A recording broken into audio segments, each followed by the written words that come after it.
Good morning students.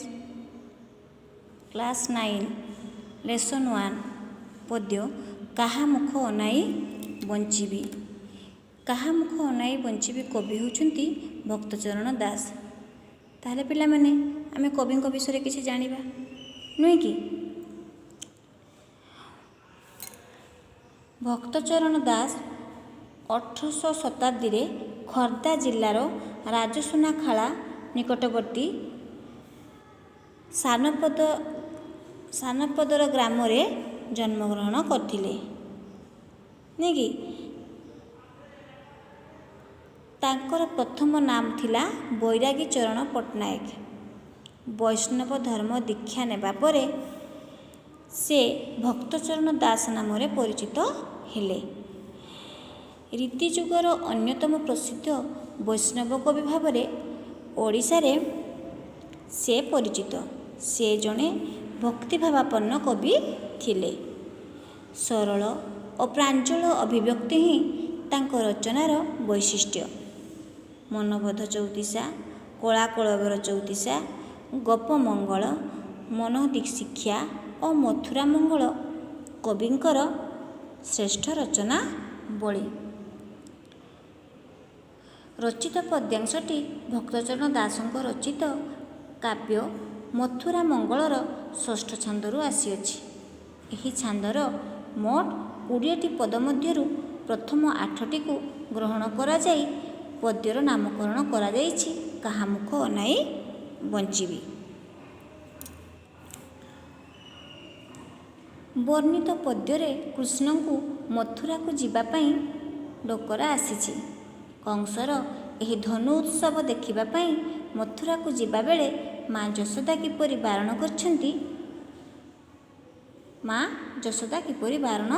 କରିଛନ୍ତି, ଏହି ବାରଣ ସତ୍ତ୍ୱେ ବି କୃଷ୍ଣ ମଥୁରାକୁ ଯାଇଛନ୍ତି। ଏହି ପଦରେ ମା ଯଶୋଦାଙ୍କର ମାତୃହୃଦୟ କିପରି ଆଶଙ୍କାରେ ବ୍ୟାକୁଳିତ ଆନ୍ଦୋଳିତ ହେଉଛି, ଆଉ ମାତୃହୃଦୟର ଆବେଗ ସ୍ନେହ ମମତା ସବୁ କିପରି ଝରି ପଡ଼ିଛି ତାହା ବର୍ଣ୍ଣନା କରାଯାଇଛି।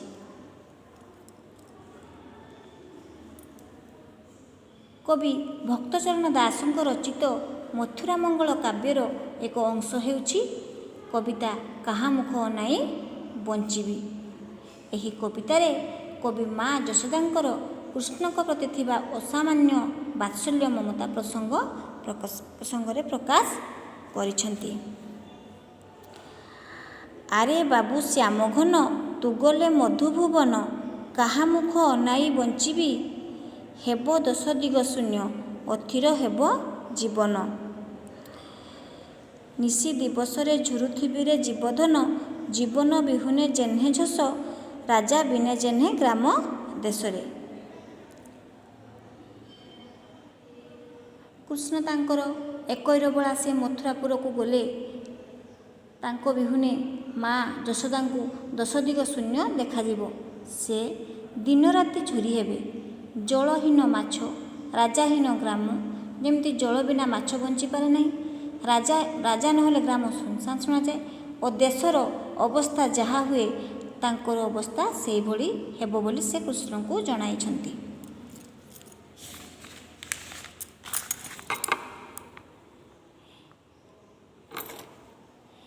କାହା ଅଙ୍ଗେ ଚତୁସମ ଲେପିବି କରି ସୁଷମ, ନିଦ୍ରାରେ କେହେଉଥିବ ଘାରି।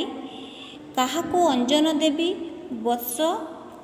ବସ୍ତ୍ର ପାଡ଼ି ଶୁଆଇବି, ପିତାଙ୍କୁ ମାଗିବ କେହୁ ହରିରେ ଜୀବଧନ।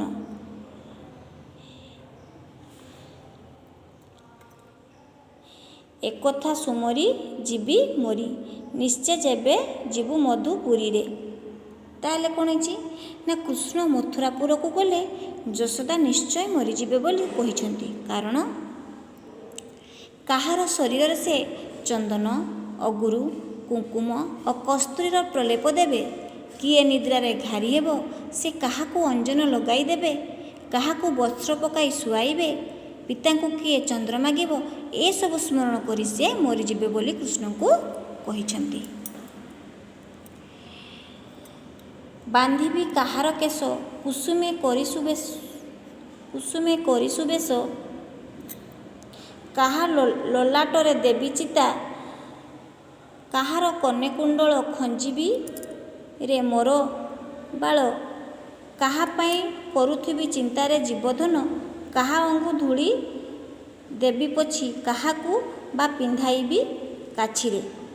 ତାହେଲେ କୃଷ୍ଣ ମଥୁରା ଗଲେ ମା କାହାର କେଶ ବାନ୍ଧିବେ, କାହାକୁ କୁସୁମରେ ବେଶ କରିବେ, କାହା ମଥାରେ ଚିତା ଦେବେ, କାହା କାନରେ ଝୁଲାଇ ଦେବେ କୁଣ୍ଡଳ, କାହା ଦେହରୁ ଧୂଳି ଝାଡ଼ିଦେବେ, କାହା କଥା ଭାବିବେ ବୋଲି ପଚାରିଛନ୍ତି କୃଷ୍ଣଙ୍କୁ।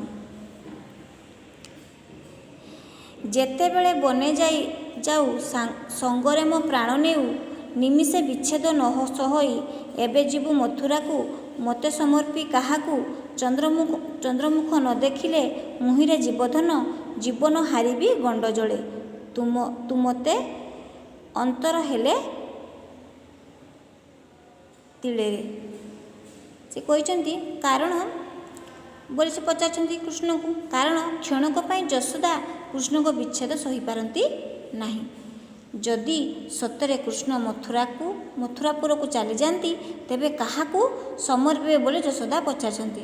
ତୁ ଯଦି ମଥୁରାପୁରକୁ ଯିବୁ ତାହେଲେ ତୁ କାହାକୁ ମୋତେ ସମର୍ପଣ କରିବୁ।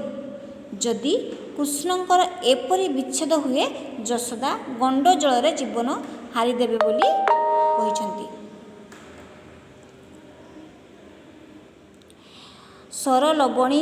ସରଲବଣୀ ଅଧାମ ପକରମ୍ଭା ସୁଧାସମ, ମୁଖେ ଦେଲେ ଥୁ ଥୁ କରି ଫିଙ୍ଗୁ, ଯେତେ ରୂପେ ନାଳିଆଇ ପରଶଇ ବଳିଆଇ, କପେ ଉଠି ପାକଭାଣ୍ଡ ଭାଙ୍ଗୁରେ ଜୀବଧନ, ଏବେ ଦୂର ହୋଇବ ସେ କଥା, କି ନ କରେ ଦାରୁଣ ବିଧାତାରେ।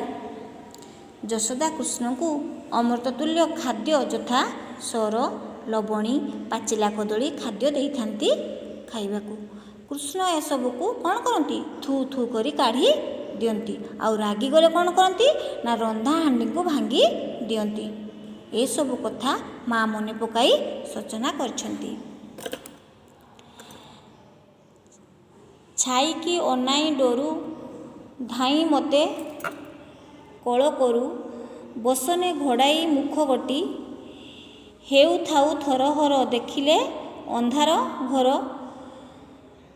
ଉଚ୍ଚ ପାବଚ୍ଛ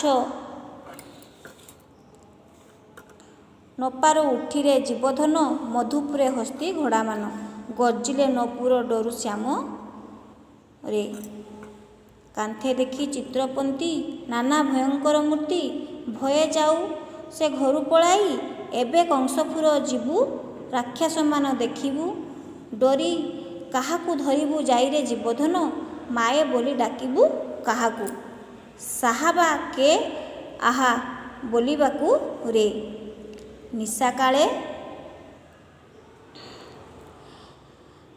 ନିଶାକାଳେ ମୋର କୋଳେ ଶୋଇଥାଉ ଶ୍ରମବଳେ, ସ୍ୱପନରେ ଦେଖି କିସ କିସ, ମା ବୋଲି ଚମକି ପଡ଼ୁ କଣ୍ଠେ ଦୁଇ ଭୁଜ ଭିଡ଼ୁ, ପୁଣି ଶୋଇ ଘୋଡ଼ି ହୋଇ ବାସରେ ଜୀବଧନ, ସେ କଥା ସୁମରି ମରିଯିବି, ଉଠ ବୋଲି କାହାକୁ ଡାକିବି ରେ। ସେ କହିଛନ୍ତି କୃଷ୍ଣ ପିଲାବେଳେ ବିଭିନ୍ନ ଛାଇମାନଙ୍କୁ ଦେଖି ଭୟରେ ମା ପଣତରେ ଆସି ମୁହଁ ଲୁଚାନ୍ତି। ସେ କଂସପୁରକୁ ଗଲେ କେମିତି ସେଠାରେ ରହିବେ, କାହାକୁ ମା ମା ବୋଲି ଡାକିବେ, କିଏ ତାଙ୍କର ସାହା ହେବ, ଏସବୁ କଥା ଯଶୋଦା ଭାବୁଛନ୍ତି। ତାହେଲେ ପିଲାମାନେ ବୁଝିପାରିଲ ବିଷୟବସ୍ତୁ ବିଷୟରେ।